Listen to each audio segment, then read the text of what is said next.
Εγχειρίδιον. Επίκτητος. Από τα υπάρχοντα άλλα εξαρτώνται από εμάς και άλλα δεν εξαρτώνται από εμάς. Από εμάς εξαρτάται η αντίληψη, η ορμή, η όρεξη, η έκκληση και με έναν λόγο όσα είναι έργα δικά μας.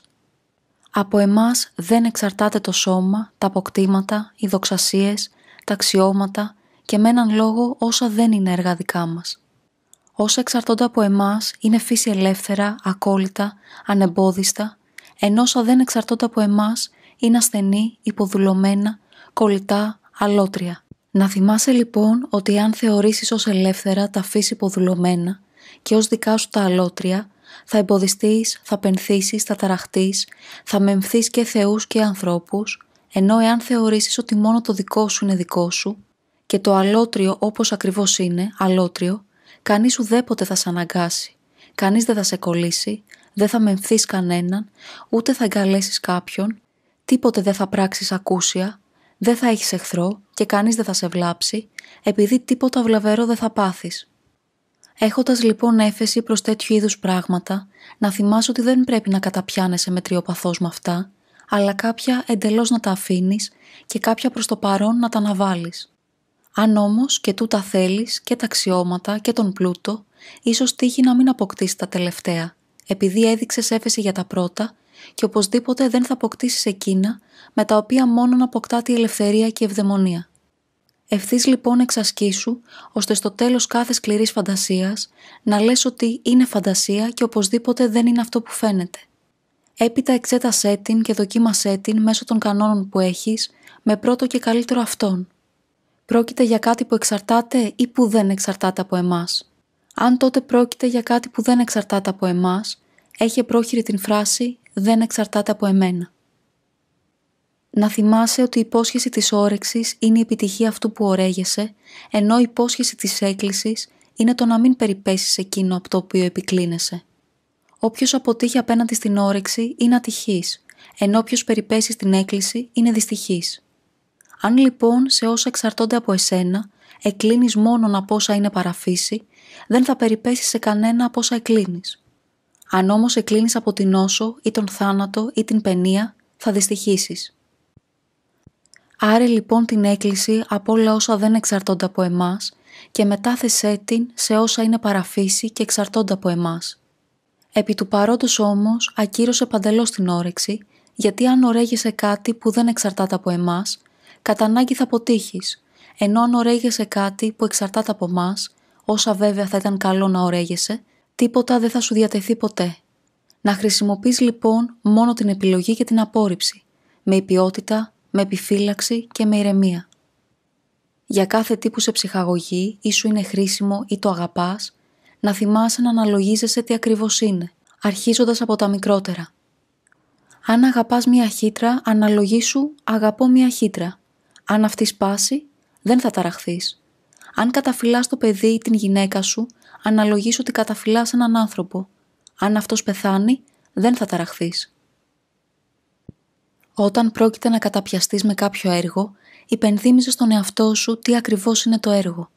Αν πηγαίνεις για να λουστείς, φέρε στο νου σου όσα γίνονται στο βαλανίο. Αυτούς που καταβρέχουν, αυτούς που σπρώχνουν, αυτούς που λιδωρούν, αυτούς που κλέβουν. Έτσι, ασφαλέστερα θα καταπιαστείς με το έργο, εάν ευθύς αναλογιστείς, θέλω να λουστώ και να τηρήσω την καταφύση προαίρεση του εαυτού μου. Το ίδιο και σε κάθε έργο σου. Έτσι λοιπόν, αν κάτι γίνει εμπόδιο στο λούσιμό σου, έχει πρόχειρο το εξής. Δεν ήθελα μόνο να λουστώ, αλλά και να τηρήσω την καταφύση προαίρεση του εαυτού μου, την οποία δεν θα τηρήσω εάν αγανακτώ με όσα γίνονται. Τους ανθρώπους ταράζουν όχι τα πράγματα, αλλά οι δοξασίες τους για τα πράγματα. Δηλαδή ο θάνατος δεν είναι δεινοπάθημα γιατί και στον Σωκράτη έτσι θα φαινόταν, αλλά είναι δεινοπάθημα εκείνη η δοξασία η οποία θεωρεί τον θάνατο ως δεινοπάθημα. Όταν λοιπόν εμποδιζόμαστε ή ταραζόμαστε ή λυπόμαστε, κανέναν άλλο να μην θεωρούμε ως υπαίτιο παρά τους εαυτούς μας, δηλαδή τις δοξασίες μας. Είναι έργο απέδευτου να εγκαλεί άλλους για όσα κακώς πράττει ο ίδιος. Έργο εκείνου που άρχισε να εκπαιδεύεται είναι να εγκαλεί τον εαυτό του. Έργο του εκπαιδευμένου είναι να μην εγκαλεί ούτε άλλον ούτε τον εαυτό του. Για κανένα αλότριο προτέρημα να μην επαρθείς. Εάν ο ύπος επερόμενος έλεγε «είμαι όμορφος», θα ήταν κάτι ανεκτό. Εσύ όμως, όταν λες επερόμενος «έχω όμορφο ύπο», γνώριζε ότι επέρεσε για την καλή ιδιότητα του ύπου. Τι είναι δικό σου? Η χρήση των φαντασιών. Ώστε όταν κατά φύση χρησιμοποιείς τις φαντασίες, μόνον τότε να επέρεσε. Τότε θα επαρθείς για κάποια δική σου καλή ιδιότητα. Όπως ακριβώς ένα ταξίδι, όταν το πλοίο καθορμιστεί, εάν βγεις για να βρεις νερό, μπορεί καθοδόν να συλλέξεις και κάποιο κοχυλάκι ή κάποια ριζούλα. Πρέπει όμως να έχεις τεταμένη την προσοχή σου προς το πλοίο και συνεχώς να στρέφεις προς αυτό, μήπως σε κάποια στιγμή ο κυβερνήτης σε καλέσει, και αν σε καλέσει να τα αφήσεις όλα εκείνα, για να μην σε πάνε μέσα δεμένο σαν τα πρόβατα. Έτσι και στη ζωή σου, εάν σου δοθεί γυναικούλα και δούλος, αντί για ριζούλα και κοχυλάκι, τίποτε δεν θα σε κολλήσει. Εάν σε καλέσει ο κυβερνήτης, τρέξε προς το πλοίο αφήνοντας πίσω όλα εκείνα και μην επιστρέφοντας. Εάν είσαι γέροντας, μη φύγεις ποτέ μακριά από το πλοίο, μήπως σε καλέσουνε και λείπεις. Μη ζητάς τα γινόμενα να γίνονται όπως θέλεις, αλλά να θέλεις τα γινόμενα όπως γίνονται και θα ευρωήσεις. Η νόσος είναι εμπόδιο του σώματος, αλλά όχι της προαίρεσης, αν η προαίρεση δεν το θέλει. Η χολότητα είναι εμπόδιο του σκέλους, αλλά όχι της προαίρεσης. Αυτό λέγε για κάθε τι που σου συμβαίνει, επειδή θα το βρεις εμπόδιο άλλου πράγματος, αλλά όχι δικό σου. Για κάθε τι που σου συμβαίνει, θυμήσου να στρέφεσαι προς τον εαυτό σου και να αναζητάς ποια δύναμη έχεις για να το χρησιμοποιήσεις. Αν δεις κάποιον όμορφο ή κάποια όμορφη, θα βρεις την εγκράτεια ως δύναμη απέναντί τους. Αν υποφέρεις πόνο, θα βρεις την καρτερία. Αν σε λιδωρούν, θα βρεις την ανεξικακία. Όταν έτσι εθιστείς, δεν θα σε συναρπάζουν οι φαντασιώσεις. Ποτέ και για τίποτε μην πεις ότι αυτό το έχασα, αλλά ότι αυτό το απέδωσα. Πέθανε το παιδί? Αποδόθηκε. Πέθανε η γυναίκα? Αποδόθηκε. Μου αφαιρέθηκε το χωράφι. Και τούτο λοιπόν αποδόθηκε. Αυτός όμως που μου το αφαίρεσε είναι κακός. Τι σε μέλει λοιπόν μέσω ποιου ανθρώπου σου το απέτησε εκείνος που σου το είχε δώσει? Όσο σου το δίνει να το επιμελήσει ως αλότριο, όπως η περαστική το πανδοχείο. Εάν θέλεις να προκόψεις, άφησε τους συλλογισμούς αυτού του είδους. Εάν αμελήσω τις υποθέσεις μου, δεν θα έχω τρόφιμα. Εάν δεν τιμωρήσω τον δούλο μου, θα γίνει πονηρός. Είναι καλύτερα να πεθάνεις από λοιμό έχοντας γίνει άλυπος και άφοβος, παρά να ζεις στην αυθονία όντας ταραγμένος. Καλύτερα να είναι κακός ο δούλος σου, παρά εσύ κακοδαίμονας. Άρχισε λοιπόν από τα μικρά. Χύνεται το λαδάκι, κλέβεται το κρασάκι. Λέγε λοιπόν ότι τόσο πωλείται η απάθεια, τόσο η αταραξία. Χαριστικά τίποτα δεν παίρνεις. Όταν καλείς τον δούλο σου να θυμάσαι ότι δύναται να μην υπακούσει και αν υπακούσει να μην κάνει τίποτε από όσα θέλεις. Δεν είναι όμως και τόσο σπουδαία η υπόστασή του, ώστε από αυτό να εξαρτάται η αταραξία σου. Εάν θέλεις να προκόψεις, υπόμεινε εξαιτίας των εξωτερικών πραγμάτων το να φαίνεσαι ανόητος και ηλίθιος, χωρίς να θέλεις να φαίνεσαι ότι κάτι γνωρίζεις καλά. Και αν σε κάποιους φανείς ότι είσαι κάποιος, να δυσπιστείς τον εαυτό σου. Γνώριζε λοιπόν ότι δεν είναι εύκολο να διαφυλάξεις σύμφωνη με την φύση την προαίρεση του εαυτού σου και συνάματα εξωτερικά πράγματα, αλλά κατά απόλυτη ανάγκη θα μελήσεις το ένα όταν επιμεληθείς το άλλο. Εάν θέλεις να ζήσουν παντοτινά τα παιδιά, η γυναίκα και οι φίλοι σου, είσαι ηλίθιος, επειδή θέλεις να εξαρτώνται από εσένα όλα όσα δεν εξαρτώνται και να είναι δικά σου τα αλότρια. Έτσι, κι αν θέλεις να μην αμαρτάνει ο δούλος σου, είσαι μωρός, επειδή θέλεις να μην είναι κακία η κακία, αλλά κάτι άλλο. Εάν όμως θέλεις να μην αποτυγχάνεις όταν ωραίγεσαι, δύνασε να το κάνεις. Αυτό λοιπόν άσκησε, αυτό το οποίο δύνασε. Κύριος του καθενός είναι όποιος έχει την εξουσία να του παρέχει ή να του αφαιρεί αυτό που ο καθένας θέλει ή δεν θέλει. Όποιος λοιπόν επιθυμεί να είναι ελεύθερος, ούτε να θέλει κάτι, ούτε να αποφεύγει κάτι, από όσα εξαρτώνται από τους άλλους. Η δε μη, κατά ανάγκη θα είναι δούλος. Να θυμάσαι ότι πρέπει να συμπεριφέρεσαι όπως σε συμπόσιο. Κάτι που περιφέρεται έφτασε και σε μένα. Άπλωσε το χέρι σου και κοσμίως λάβε ένα μέρος. Μην το κατακρατείς, δεν ήρθα ακόμη. Μην επιτείνεις περισσότερο την όρεξη, αλλά περίμενε μέχρι να φτάσεις σε σένα. Έτσι να φέρεσαι προς τα παιδιά, έτσι προς τη γυναίκα, έτσι προς τα αξιώματα, έτσι προς τον πλούτο και κάποτε θα γίνεις άξιος συμπότης των θεών. Αν όμως δεν λάβεις, ακόμα και όταν σου παραθέτουν, αλλά τα παραβλέψεις, τότε δεν θα είσαι μόνο συμπότης των θεών, αλλά και συνάρχοντάς τους. Έτσι κάνοντας ο Διογένης και ο Ηράκλητος και οι όμοιοι τους, επάξια ήταν και λέγονταν θεϊκοί.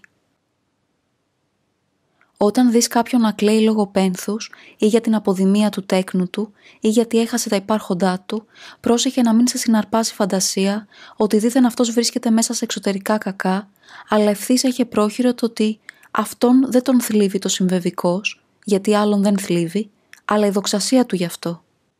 Μέχρι του σημείου των λόγων, βέβαια, μην οκνήσεις να συμπάσχεις μαζί του και αν έτσι τύχει ακόμη και να συνεπιστενάξεις. Πρόσεχε όμως να μην στενάξεις και από μέσα σου.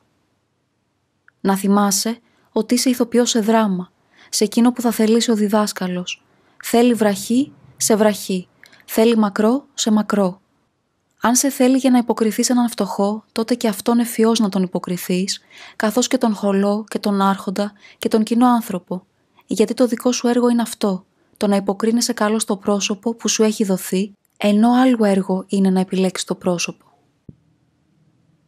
Όταν ο κόρακας κράζει κάτι μη αίσιο, να μην σε συναρπάζει φαντασία, αλλά ευθύς κάνει για τον εαυτό σου την διάκριση και λέγε ότι κανένα από αυτά δεν είναι σημάδι για εμένα, ή για το σωματάκι μου, ή για τα αποκτηματάκια μου, ή για την μικροφήμη μου, ή για τα παιδιά, ή για τη γυναίκα μου. Για εμένα όλα τα σημάδια είναι αίσια, εάν εγώ το θέλω, επειδή οτιδήποτε τούτον συμβεί τελικά, από εμένα εξαρτάται να ωφεληθώ από αυτό. Δύνασε να είσαι ανίκητος, εάν δεν κατεβαίνεις σε κανέναν αγώνα, στον οποίο η νίκη δεν εξαρτάται από εσένα. Κοίταξε μήπως κάποτε δεις κάποιον που τον προτιμούν ή κάποιον με μεγάλη δύναμη ή κάποιον που αλλιώς ευδοκιμεί και τον μακαρίσεις, συναρπασμένος από τη φαντασία, γιατί εάν η ουσία του αγαθού είναι σε όσα εξαρτώνται από εμάς, ούτε για τον φθόνο, ούτε για την ζηλοτυπία υπάρχει χώρος. Εσύ ο ίδιος δεν θα θελήσεις να γίνεις ούτε στρατηγός, ούτε πρίτανης, ούτε ύπατος. Μία είναι η οδός γι' αυτό. Η καταφρόνηση όσων δεν εξαρτώνται από εμάς. Να θυμάσαι ότι δεν υβρίζει ούτε όποιος λιδωρεί, ούτε όποιος χτυπά, αλλά η δοξασία ότι αυτοί είναι υβριστές. Όταν λοιπόν κάποιος ερεθίσει, γνώριζε ότι σε έχει ερεθίσει η αντίληψή σου γι' αυτόν. Γι' αυτό καταρχήν αποπειράσαι να μην συναρπάζεσαι από τη φαντασία, επειδή αν μία φορά σου τύχει χρόνος και αναβολή, ευκολότερα θα κυριαρχήσεις τον εαυτό σου. Ο θάνατος και η εξορία και όλα όσα φαίνονται ως δεινοπαθήματα, ας βρίσκονται κάθε μέρα εμπρός στα μάτια σου και περισσότερο απ' όλα ο θάνατος, και ποτέ τίποτα ταπεινό δεν θα θυμηθείς, ούτε κάτι θα επιθυμήσεις υπερβολικά. Εάν επιθυμείς την φιλοσοφία, προετοιμάσου κατευθείαν ώστε να γίνεις καταγέλαστος, ώστε να χλευαστείς από πολλούς, ώστε να πούν ότι ξαφνικά μας ξαναγύρισε φιλόσοφος και από πότε μας κρατά τέτοιο ύφος.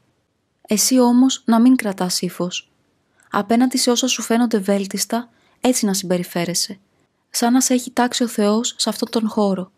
Και να θυμάσαι ότι αν παραμείνεις σταθερός σε αυτά, όσοι πρωτήτερα σε καταγελούσαν, οι ίδιοι ύστερα θα σε θαυμάσουν, ενώ αν ιτηθείς από αυτά, διπλό καταγέλασμα θα εισπράξεις. Εάν κάποτε σου συμβεί να στραφείς προς τα εξωτερικά, επειδή επιθυμείς να αρέσεις σε κάποιον, γνώριζε ότι απόλυσες την εσωτερική στάση σου.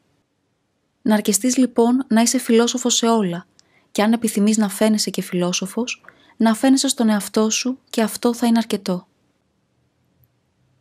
Να μη σε θλίβουν αυτοί οι διαλογισμοί. Εγώ θα ζήσω χωρίς τιμές, όντας κανείς το πουθενά.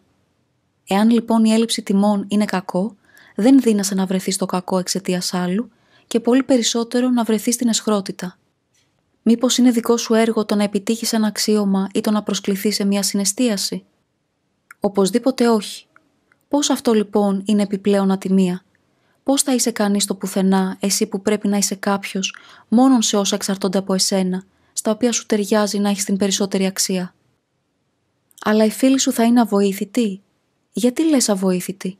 Δεν θα πάρουν από εσένα ούτε κέρμα, ούτε θα τους κάνεις Ρωμαίους πολίτες. Ποιος είπε λοιπόν ότι αυτά εξαρτώνται από εμάς και δεν είναι έργα αλότρια? Ποιος δύναται να δώσει σε άλλον αυτά που ο ίδιος δεν έχει? Απόκτησε λοιπόν, σου λένε, ώστε να έχουμε κι εμείς. Εάν δύναμε να αποκτήσω τηρώντας τον εαυτό μου εδήμονα και πιστό και μεγαλόφρονα, δείξε μου την οδό και θα αποκτήσω.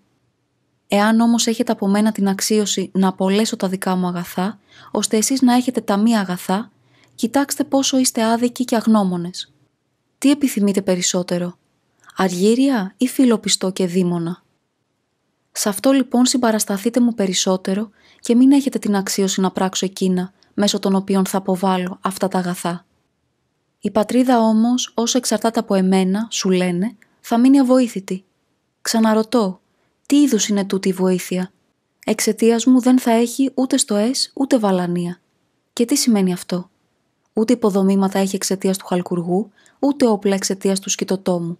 Είναι αρκετό όμως να εκπληρώνει ο καθένας το δικό του έργο. Αν λοιπόν προετοίμαζες για αυτήν άλλον έναν πιστό και δήμονα πολίτη, καθόλου δεν θα την ωφελούσες? Ναι. Άρα ούτε εσύ ο ίδιος θα ήσουν ανωφέλης για αυτήν. Ποιον χώρο λοιπόν, σου λένε, θα έχω μέσα στην πολιτεία? Όποιον χώρο δύνασε, διαφυλάτοντας συνάμα τον πιστό και εδήμονα χαρακτήρα σου. Εάν αποβάλεις αυτά, επιθυμώντας να ωφελήσεις την πατρίδα, τι όφελος θα έχει αυτή, αν καταλήξεις ανεδής και άπιστος? Αντί για εσένα, προτίμησαν κάποιον άλλον στη συναισθίαση ή στην προσφώνηση ή στην πρόσληψη συμβουλίου? Εάν αυτά είναι αγαθά, πρέπει να χαίρεσαι επειδή αυτά έτυχαν σε εκείνον. Εάν είναι κακά, μην δυσφορείς αφού δεν έτυχαν σε σένα. Να θυμάσαι ότι δεν δύνασαι να έχεις ίσες αξιώσεις όταν δεν κάνεις τα ίδια με εκείνους που προσδοκούν να επιτύχουν όσα δεν εξαρτώνται από εμάς. Πώς δύναται να έχει ίσες απολαβές όποιος δεν συχνάζει με όποιον συχνάζει στην εξώθυρα κάποιου? Όποιος δεν τον συνοδεύει με όποιον τον συνοδεύει. Όποιος δεν τον επενεί με όποιον τον επενεί. Θα είσαι λοιπόν άδικος και άπλιστος, εάν επιθυμήσεις να λάβεις αυτά δωρεάν, χωρίς να παράσχεις εκείνα με τα οποία αυτά αγοράζονται. Αλλά πόσο πωλούνται οι θρίδακες? Έναν οβολό αν τύχει.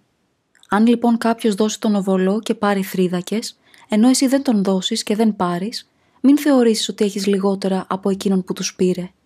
Όπως εκείνος έχει θρίδακες, έτσι και εσύ έχεις τον οβολό, τον οποίον δεν έδωσες. Κατά τον ίδιο τρόπο και στα ακόλουθα. Δεν προσκλήθηκες στην συναισθίαση κάποιου? Αυτό συνέβη επειδή δεν έδωσες το αντίτιμο του δείπνου σε αυτόν που προσκαλεί. Πουλά το δείπνο για έναν έπαινο ή για μία υπηρεσία. Εάν σε ενδιαφέρει, δώσε του το αντίτιμο για το οποίο πωλείται. Αν όμως και εκείνα θέλεις να μην δώσεις και τούτα να λάβεις, είσαι άπλιστος και αβέλτερος. Τίποτα λοιπόν δεν έχεις αντί για το δείπνο? Και βέβαια έχεις. Το ότι δεν επένεσαι σε εκείνον που δεν ήθελες και το ότι δεν εμποδίστηκες από τους δούλους που έχεις στην είσοδό του. Είναι δυνατόν να καταλάβουμε την βούληση της φύσης από τα πράγματα στα οποία δεν διαφέρουμε μεταξύ μας. Δηλαδή, όταν ο μικρός δούλος ενός άλλου ανθρώπου σπάσει το ποτήρι, ευθύς έχουμε πρόχειρο τον λόγο ότι γίνονται κι αυτά. Γνώριζε λοιπόν ότι όταν και το δικό σου σπάσει πρέπει να αντιδράσεις έτσι όπως θα αντιδρούσες και όταν έσπασε του άλλου. Εφάρμοσε το ίδιο και στα μεγαλύτερα θέματα. Πέθανε το παιδί ή η γυναίκα ενός άλλου. Κανείς δεν υπάρχει που δεν θα πει ότι αυτό είναι ανθρώπινο. Αλλά όταν πεθάνει ένας δικός του, ευθύς λέει «αλίμονό μου τον ταλέπορο». Θα έπρεπε όμως να θυμόμαστε τι πάθαμε όταν ακούσαμε το ίδιο για κάποιους άλλους. Όπως ακριβώς δεν θέτουμε έναν σκοπό για να αποτύχουμε, έτσι δεν γίνεται στον κόσμο εκφύσεως το κακό. Εάν κάποιος παρέδιδε το σώμα σου στον πρώτο τυχόντα, θα γανακτούσες. Εσύ λοιπόν παραδίδεις τη δική σου κρίση στον τυχόντα, ώστε εκείνη να ταραχθεί και να συγχυστεί εάν αυτό σε λιδωρήσει και δεν εσχύνεσαι γι' αυτό. Εξέτασε τα προηγούμενα και τα επακόλουθα καθενός έργου και μετά ανάλαβέ το. Αλλιώς πρόθυμα θα το αρχίσεις, αφού κανένα επακόλουθο δεν σκέφτηκες, και ύστερα όταν θα αναφανούν κάποιες δυσχέρειες, θα το παρατήσεις ντροπιασμένος. Θέλεις να νικήσεις τους Ολυμπιακούς? Μα τους θεούς κι εγώ. Είναι κάτι κομψό. Αλλά σκέψου όσα προηγούνται και όσα ακολουθούν και τότε ανάλαβε το έργο. Πρέπει να πειθαρχείς, να τρέφεσαι με τα αναγκαία, να απέχεις από τα γλυκίσματα, να γυμνάζεσαι αναγκαστικά σε καθορισμένη ώρα, με καύσωνα, με ψύχος, να μην πίνεις ψυχρά ποτά, ούτε ίνο όποτε τύχει, να παραδώσεις απλά τον εαυτό σου στον γυμναστή σου, σαν σε ιατρό, και έπειτα στον αγώνα θα υποσκάπτεσαι κάποτε θα εξαρθρώσεις το χέρι σου, θα διαστρέψεις τον αστράγαλό σου, θα καταπιείς πολύ σκόνη, κάποτε θα μαστιγωθείς και μετά από όλα τούτα, τότε θα νικηθείς. Αφού αυτά καλοσκεφτείς, αν ακόμη το θέλεις, ξεκίνα την άθληση. Αν όχι, θα παλινοδείς σαν τα παιδιά που πότε παίζουν τους παλαιστές, πότε τους μονομάχους, πότε σαλπίζουν και έπειτα παίζουν θέατρο. Έτσι κι εσύ. Πότε είσαι αθλητής, πότε μονομάχος, έπειτα ρήτορας, έπειτα φιλόσοφος, αλλά τίποτα με όλη την ψυχή σου. Σαν πίθηκος λοιπόν, μιμήσει οτιδήποτε τύχει να δεις και σου αρέσει το ένα μετά το άλλο, γιατί σε τίποτα δεν κατέληξες μετά από σκέψη, ούτε το εξέτασες από παντού, αλλά επιλέγεις άσκοπα και με ψυχρή επιθυμία. Έτσι και κάποιοι που είδαν ένα φιλόσοφο και που άκουσαν κάποιον να μιλά, όπως μιλά ο Εφράτης, αν και ποιος δύναται να μιλήσει όπως εκείνος, θέλουν και οι ίδιοι να γίνουν φιλόσοφοι. Άνθρωπε, πρώτα εξέτασε τι ακριβώς είναι αυτό το πράγμα. Έπειτα μάθε και την δική σου φύση, αν δύνασαι να το αντέξεις. Επιθυμείς να ασχοληθείς με το πένταθλο ή με την πάλη? Δες τους βραχίονές σου, τους μυρούς, δοκίμασε την οσφή σου. Καθένας για κάτι άλλο γεννήθηκε. Θεωρείς ότι κάνοντας αυτά με τον ίδιο τρόπο δύνασαι να τρως, με τον ίδιο τρόπο να πίνεις, ομοίως να ωραίγεσαι, ομοίως να δυσαρεστείσαι? Πρέπει να γρυπνείς, να καταπονείσαι, να απομακρυνθείς από τους οικείους σου, να καταφρονηθείς από ένα πεδάριο, να καταγελαστείς από όλους, να μειονεκτείς σε όλα, στις τιμές, στα αξιώματα, στην δικαιοσύνη, σε κάθε μικρό πράγμα. Αυτά πρέπει να καλοσκεφτείς, αν θέλεις με αυτά να ανταλλάξεις την απάθεια, την ελευθερία, την αταραξία. Είδε μην τα πλησιάζεις, μην γίνεσαι σαν τα παιδιά. Τώρα φιλόσοφος, ύστερα τελώνης, έπειτα ρήτορας, έπειτα επίτροπος του Καίσαρα. Αυτά δεν συμφωνούν μεταξύ τους. Ένας άνθρωπος πρέπει να είσαι, αγαθός ή κακός. Ή το ηγεμονικό μέρος της ψυχής σου πρέπει να επεξεργάζεσαι, ή τα εξωτερικά πράγματα. Ή για τα εσωτερικά πράγματα να εργάζεσαι, ή για τα εξωτερικά. Δηλαδή να κατέχεις ή θέση φιλοσόφου ή θέση κοινού ανθρώπου. Κατά το πλείστον, τα καθήκοντα προσμετρούνται ως προς τις σχέσεις μας. Έχεις πατέρα. Υπαγορεύεται να τον επιμελείσαι, να υποχωρείς σε όλα, να τον ανέχεσαι όταν σε λιδωρεί, σε χτυπά. Είναι κακός πατέρας. Μήπως όμως η φύση σου έδωσε αγαθό πατέρα? Όχι, σου έδωσε πατέρα. Ο αδελφός με αδικεί. Τήρησε την δική σου στάση απέναντί του. Μην εξετάζεις τι κάνει εκείνος, αλλά τι θα κάνεις εσύ ώστε η προαίρεσή σου να ενεργεί σύμφωνα με τη φύση. Άλλος εσένα δεν θα βλάψει αν εσύ δεν θέλεις. Τότε θα υποστείς βλάβη όταν θεωρήσεις ότι βλάπτεσαι. Έτσι λοιπόν θα βρεις τι πρέπει να περιμένεις από τον γείτονα, από τον συμπολίτη, από τον στρατηγό, αν εθιστείς να εξετάζεις τη σχέση σου. Να ξέρεις ότι το κυριότατο ως προς την ευσέβεια προς τους θεούς είναι τούτο. Να έχεις ορθές αντιλήψεις για αυτούς, δηλαδή ότι υπάρχουν και διοικούν το σύμπαν ωραία και δίκαια. Να τάξεις τον εαυτό σου σε τούτο. Να πειθαρχείς σε αυτούς και να αποδέχεσαι όλα όσα γίνονται και εκούσια και να τα ακολουθείς σαν να επιτελούνται όλα από την άριστη διάνοια. Έτσι, ούτε θα μεμφθείς ποτέ τους θεούς, ούτε θα τους εγκαλέσεις ως αμελούμενος. Αλλιώς λοιπόν δεν μπορεί να γίνει τούτο, παρά μόνο αν άρεις το αγαθό και το κακό από όσα δεν εξαρτώνται από εμάς και το θέσεις μόνον σε όσα εξαρτώνται από εμάς. Αν εκλάβεις ως αγαθό ή κακό κάτι από τα πρώτα, κατά απόλυτη ανάγκη θα μεμφθείς και θα μισήσεις τους υπαίτιους όταν αποτύχεις σε όσα θέλεις και περιπέσεις σε όσα δεν θέλεις. Εκ φύσεως κάθε ζωντανό όν τείνει να αποφεύγει και να εκτρέπεται από όσα φαίνονται βλαβερά, καθώς και από τις αιτίες τους, ενώ το αφέλιμα, καθώς και τις αιτίες τους, τα επιζητεί και τα σέβεται.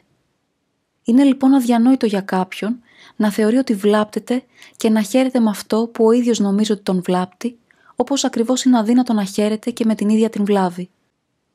Γι' αυτό και ο πατέρας λιδωρείται από τον γιο όταν δεν μεταδίδει στο παιδί του από εκείνα που θεωρούνται αγαθά. Αυτό έκανε πολέμους μεταξύ τους τον Πολυνίκη και τον Ετεοκλή, το ότι θεώρησαν αγαθό πράγμα την τυραννίδα. Γι' αυτό και ο Γεωργός λιδωρεί τους θεούς, γι' αυτό και ο ναύτης, γι' αυτό και ο έμπορος, γι' αυτό και όσοι χάνουν τις γυναίκες και τα παιδιά τους, επειδή όπου βρίσκεται το συμφέρον, εκεί βρίσκεται και η ευσέβεια. Άρα όποιος επιμελείται όπως πρέπει την όρεξη και την έκκληση, ταυτόχρονα επιμελείται και την ευσέβεια.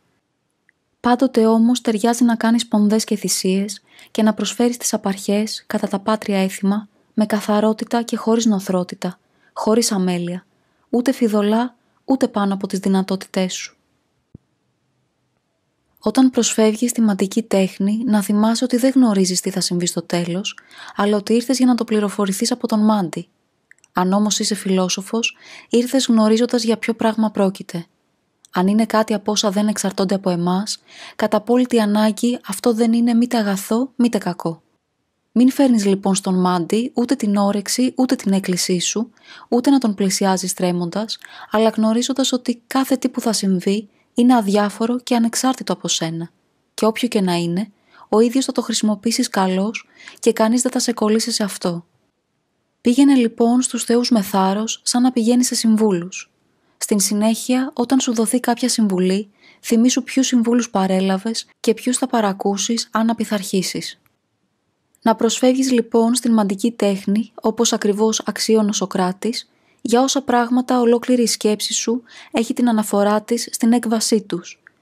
Και ούτε από τον συλλογισμό, ούτε από κάποια άλλη τέχνη δίνονται οι αφορμές για να έχεις μία ιδέα περί του προκειμένου, ώστε όταν χρειαστεί να συγκινδυνεύσεις με φίλο ή με την πατρίδα, μην χρησιμοποιείς την μαντική τέχνη, ρωτώντας αν πρέπει να συγκινδυνεύσεις, επειδή αν ο μάντης προβλέψει ότι η θυσία σου δεν έχει ευνοϊκή έκβαση, είναι πρόδειλο ότι σημαίνεται θάνατος ή ακροτηριασμός κάποιου μέρους του σώματός σου ή εξορία. Ο συλλογισμός όμως αναδέχεται ότι παρόλα αυτά θα συμπαρασταθείς στον φίλο και θα συγκινδυνεύσεις με την πατρίδα. Πρόσεξε λοιπόν τον μέγιστο μάντη, τον Πίθιο, που εξέβαλε από τον ναό του εκείνον, ο οποίος δεν βοήθησε το φίλο του που δολοφονούταν. Καθόρισε από τώρα για τον εαυτό σου έναν χαρακτήρα και τύπο, τον οποίο θα διαφυλάτεις και όταν βρίσκεσαι με τον εαυτό σου και όταν βρίσκεσαι με άλλους ανθρώπους. Τον περισσότερο καιρό να σιωπάς ή να λες τα αναγκαία με λίγα λόγια. Σπάνια, όταν σου δοθεί ευκαιρία για να μιλήσεις, μίλησε, αλλά για τίποτε τυχαίο. Ούτε για μονομαχίες, ούτε για υποδρομίες, ούτε για αθλητές, ούτε για τροφές, ούτε για ποτά. Ούτε για θέματα που συζητιούνται παντού και μάλιστα ούτε για ανθρώπους, ψέγοντας ή επενώντας ή συγκρίνοντάς τους.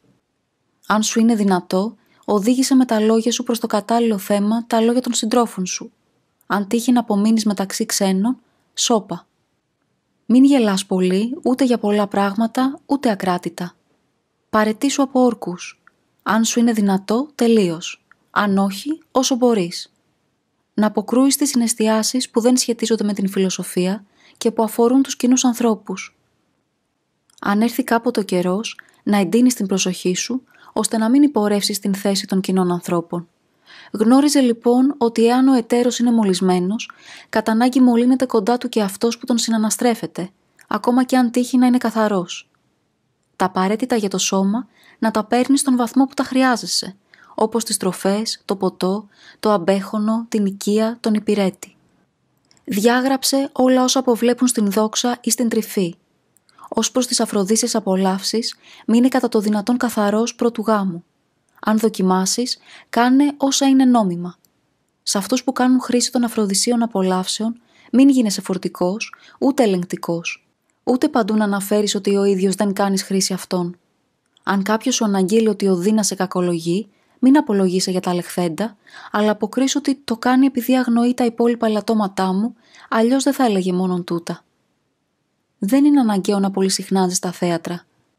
Αν έρθει κάποτε ο καιρός, δείξε ότι δεν σε ενδιαφέρει κανείς άλλος παρά ο εαυτός σου. Δηλαδή, θέλε να γίνονται μόνον όσα γίνονται και να νικά μόνον όποιος νικά. Έτσι λοιπόν δεν θα συναντάς εμπόδια. Παντελώς να απέχεις από την βοή και από τα γέλια σε βάρος κάποιου άλλου και από τις μεγάλες συγκινήσεις. Και αφού απαλλαγείς από αυτά, μην λες πολλά για όσα έχουν γίνει, τόσα που δεν θα συμβάλλουν στην επανόρθωσή σου, γιατί από μια τέτοια αντίδραση θα αφήσεις την εντύπωση ότι θαύμασες το θέαμα. Μην παρευρίσκεσαι ούτε άσκοπα ούτε εύκολα σε ακροάσεις διαφόρων. Αν παρευρεθείς, διαφύλαξε την σεμνότητα και την ευστάθειά σου και συνάμα μην γίνεσαι φορτικός. Όταν πρόκειται να συναντήσεις κάποιον και μάλιστα από εκείνους που θεωρούνται ότι υπερέχουν, φέρε στο νου σου τι θα έκανε σε αυτή την περίπτωση ο Σωκράτης ή ο Ζήνων. Και έτσι δεν θα βρεθεί σε αμηχανία ως προς το πώς ταιριάζει να χειριστείς το περιστατικό. Όταν επισκέπτεσαι κάποιον από εκείνους που έχουν μεγάλη δύναμη, φέρε στο νου σου ότι δεν θα τον βρεις κατοίκον, ότι θα σε κλείσουν απ' έξω, ότι θα σου κλείσουν τις θύρες κατά πρόσωπο, ότι δεν θα ασχοληθεί μαζί σου. Αν παρόλα αυτά οφείλεις να πας, πήγαινε και υπόφερε αυτά που γίνονται και ποτέ μην πεις ο ίδιος τον εαυτό σου ότι δεν άξιζε τον κόπο, γιατί αυτό είναι χαρακτηριστικό κοινού ανθρώπου και ευεπηρέαστο από τα εξωτερικά πράγματα. Στις συνομιλίες, απόφευγε να μνημονεύεις για πολλή ώρα και χωρίς μέτρο τα έργα ή τους κινδύνους σου, γιατί δεν είναι τόσο ευχάριστο στους άλλους να ακούν όσα σου συνέβησαν, όσο ευχάριστο είναι σε σένα να μνημονεύεις τους κινδύνους σου. Απόφευγε την πρόκληση γέλιου, γιατί αυτή η συμπεριφορά διολυσθένει προς εκείνη των κοινών ανθρώπων και συνάμα είναι κοινή να άρει τον σεβασμό των πλησίων σου προς εσένα. Ωστόσο, είναι επισφαλές να περιπέσει κάποιος και σε σχρολογία. Όταν συμβεί κάτι τέτοιο, αν έχεις την ευκαιρία, επίπληξε εκείνον που περιέπεσε σε σχρολογία. Αν όχι, σιωπώντας και ερυθριάζοντας και σκυθροπιάζοντας, δήλωσε ότι δυσαρεστήθηκες με αυτά τα λόγια. Όταν προσλάβεις κάποια ειδονική φαντασίωση, φύλαξε τον εαυτό σου, όπως ακριβώς και με τις άλλες φαντασιώσεις, για να μην συναρπαστείς από αυτήν. Άφησε το πράγμα να σε προσμένει και λάβε μια αναβολή από τον εαυτό σου. Έπειτα σκέψου αμφότερα τα χρονικά διαστήματα, εκείνο κατά το οποίο θα απολαύσεις την ειδονή και εκείνο κατά το οποίο θα μετανοήσεις και ο ίδιος θα λιδωρήσεις τον εαυτό σου αφού την απολαύσεις. Σε αυτά αντίταξε το πόσο θα χαρείς απέχοντας και ο ίδιος θα επενέσεις τον εαυτό σου. Αν σου φανεί ότι είναι ευκαιρία να ασχοληθείς με το έργο, πρόσεχε να μην σε νικήσει η προσήμεια, η γλυκύτητα και η ελκυστικότητά του. Αντίταξε λοιπόν το πόσο καλύτερο είναι να συνειδητοποιήσεις ότι ο εαυτός σου έχει κερδίσει αυτή τη νίκη. Όταν διαγνώσεις ότι κάτι πρέπει να γίνει και το κάνεις, ποτέ μην αποφύγεις να σε δουν ότι το πράττεις, ακόμα κι αν οι πολλοί πρόκειται να αντιληφθούν κάτι διαφορετικό γι' αυτό. Αν λοιπόν δεν κάνεις κάτι ορθό, απόφυγε το ίδιο το έργο. Αν κάνεις κάτι ορθό, γιατί φοβάσαι όσους θα σε επιπλήξουν λανθασμένα? Όπως οι έννοιες είναι ημέρα και είναι νύχτα, έχουν μεγάλη αξία όντας σε διάσταση, ενώ δεν έχουν καμία αξία όντας συμπλεγμένες, έτσι και η επιλογή της μεγαλύτερης μερίδας έχει αξία για το σώμα, αλλά δεν έχει αξία στην διαφύλαξη της ορθής κοινωνικότητάς σου κατά τις συναισθιάσεις. Όταν τρως μαζί με άλλον, να θυμάσαι να μην βλέπεις μόνο την αξία που έχουν για το σώμα τα παρακείμενα εδέσματα, αλλά και να διαφυλάτεις την εδώ προς τον οικοδεσπότη. Αν αναλάβεις το έργο ενός προσώπου που υπερβαίνει τις δυνάμεις σου, τότε και σε αυτό το έργο θα ντροπιαστείς και εκείνο που θα μπορούσες να εκπληρώσεις το παρέλειψες. Όπως ακριβώς προσέχεις τον περίπατό σου, ώστε να μην πατήσεις καρφί ή να μην διαστρέψεις το πόδι σου, έτσι να προσέχεις ώστε να μην βλάψεις το ηγεμονικό μέρος της ψυχής σου. Αν προφυλάσσουμε αυτό σε κάθε έργο μας, τότε ασφαλέστερα ξεκινούμε το έργο. Μέτρο των αποκτημάτων καθενός είναι το σώμα του, όπως είναι το πόδι για το υπόδημα. Εάν μείνεις σταθερός σε τούτο, θα διαφυλάξεις το μέτρο. Εάν το υπερβείς κατά ανάγκη, στη συνέχεια θα είσαι σαν να πηγαίνεις προς τον γκρεμό. Όπως ακριβώς και με το υπόδημα. Εάν υπερβείς το μέτρο του ποδιού, το υπόδημα γίνεται κατάχρυσο, έπειτα πορφυρό και ντυτό, γιατί αν μία φορά υπερβείς το μέτρο, μετά δεν υπάρχει κανένα όριο. Οι γυναίκες, ευθύς μετά από τα 14 έτη τους, καλούνται κυρίες από τους άνδρες. Βλέποντας τότε ότι δεν τις απομένει τίποτε άλλο παρά μόνο να κοιμούνται με τους άνδρες, αρχίζουν να καλοπίζονται και να αποθέτουν σε αυτό όλες τις ελπίδες τους. Αξίζει να προσέξουμε ώστε να αισθανθούν ότι για τίποτε άλλο δεν τιμώνται παρά για το ότι φαίνονται κόσμιες και εδήμονες. Είναι σημάδι έλλειψης ευφυΐας η έντονη ενασχόληση με τα σωματικά, όπως είναι πολύ γυμναστική, το πολύ φαγητό, το πολύ ποτό, το πολύ αποπάτημα ή πολύ συνουσία. Αυτά πρέπει να γίνονται ως πάρεργα. Ολόκληρη προσοχή ας είναι στραμμένη προς την διανόηση. Όταν κάποιος σε κακοποιεί ή σε κακολογεί, θυμήσου ότι το κάνει και το λέει θεωρώντας ότι αυτό είναι το καθήκον του.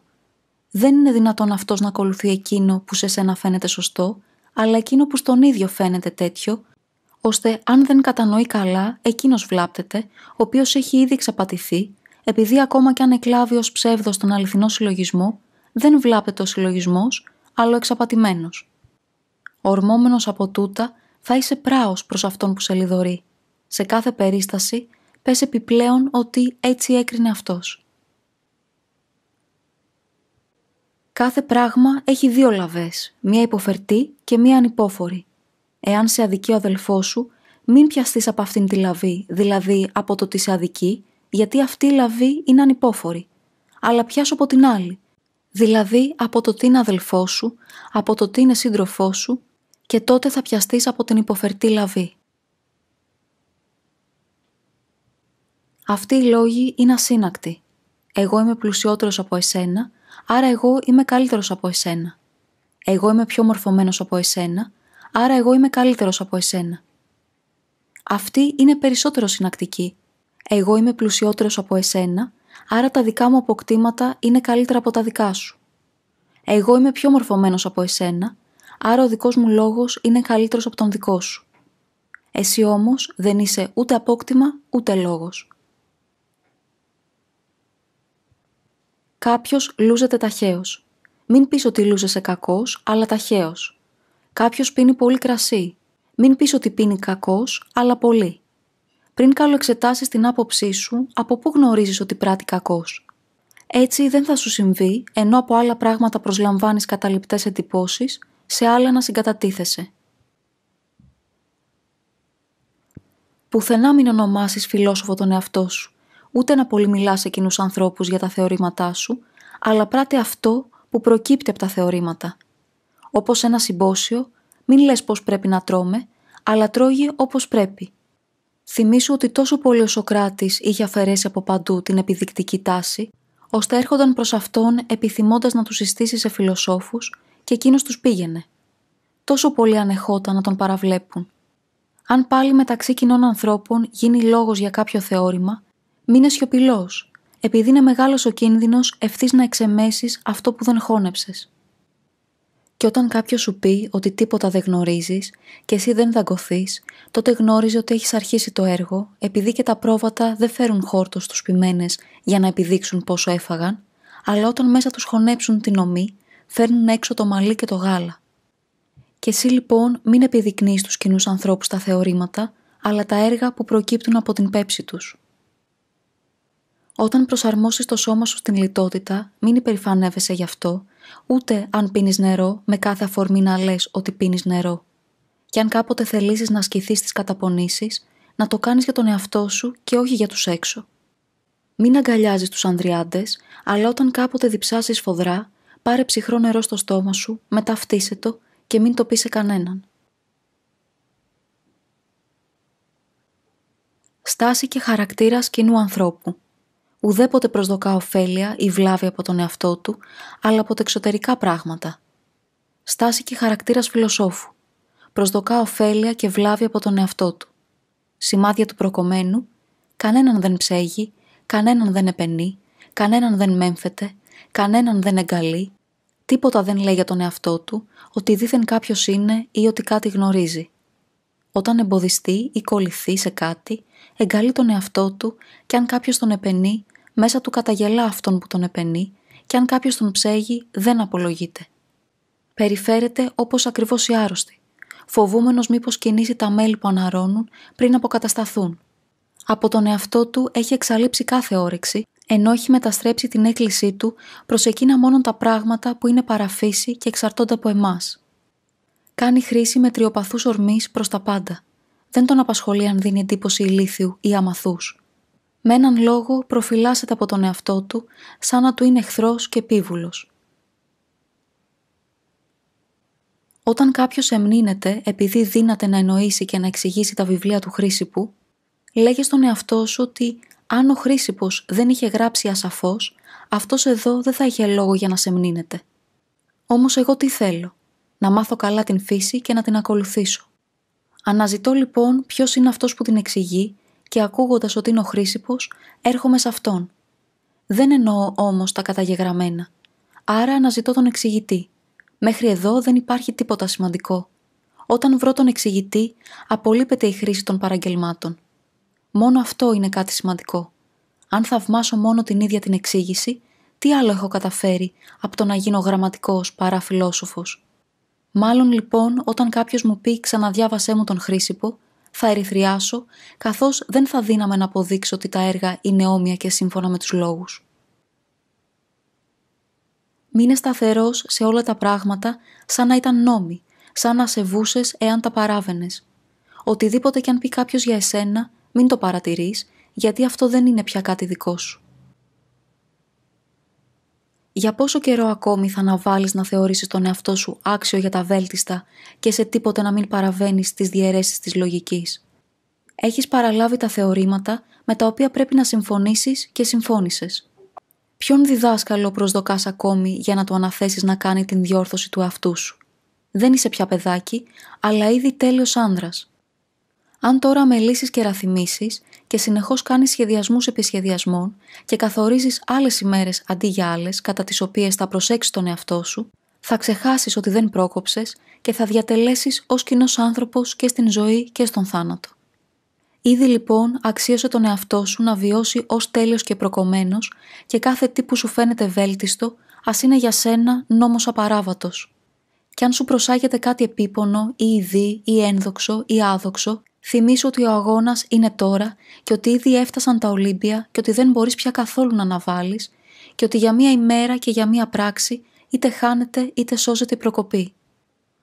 Ο Σωκράτης έτσι έφτασε στην τελείωση, μη προσέχοντας τίποτα άλλο εκτός από την λογική σε όλα όσα του προσάγονταν. Εσύ λοιπόν, αν και ακόμη δεν είσαι Σωκράτης, οφείλεις να βιώνεις σαν να επιθυμείς να είσαι Σωκράτης.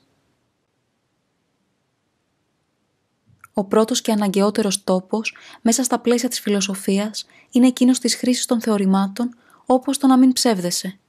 Ο δεύτερος είναι εκείνος των αποδείξεων, όπως το από πού πηγάζει το ότι δεν πρέπει να ψεύδεσαι.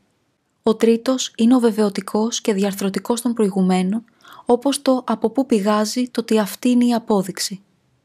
Τι είναι λοιπόν απόδειξη, τι συνακολουθία, τι διαμάχη, τι αληθές, τι ψεύδος. Άρα ο τρίτος τόπος είναι αναγκαίος για τον δεύτερο και ο δεύτερος για τον πρώτο, ενώ ο αναγκαιότατος και εκείνος όπου πρέπει να σταθούμε είναι ο πρώτος. Εμείς όμως κάνουμε το αντίθετο. Διατρίβουμε στον τρίτο τόπο και γύρω από αυτόν συγκεντρώνεται ολόκληρη η φροντίδα μας, ενώ παντελώς αμελούμε τον πρώτο. Επομένως, λέμε ψέματα, αλλά έχουμε πρόχειρη την απόδειξη ότι δεν πρέπει να λέμε ψέματα. Σε κάθε περίπτωση πρέπει πάντα να έχουμε πρόχειρα τα ακόλουθα. Ζεφ και εσύ πεπρωμένο, οδήγησέ με όπου εσείς με έχετε τάξει. Άοκνος θα ακολουθήσω. Αν όμως δεν θέλω, θα γίνω κακός, αλλά και πάλι θα ακολουθήσω. Όποιος καλώς αποδέχεται το αναγκαίο είναι σοφός για εμάς και καλώς γνωρίζει τα θεία. Αλλά Κρήτονα, αν έτσι αρέσει στους θεούς, έτσι ας γίνει. Εμένα ο άνητος και ο μέλιτος δύνανται να με αποκτήνουν, αλλά όχι να με βλάψουν.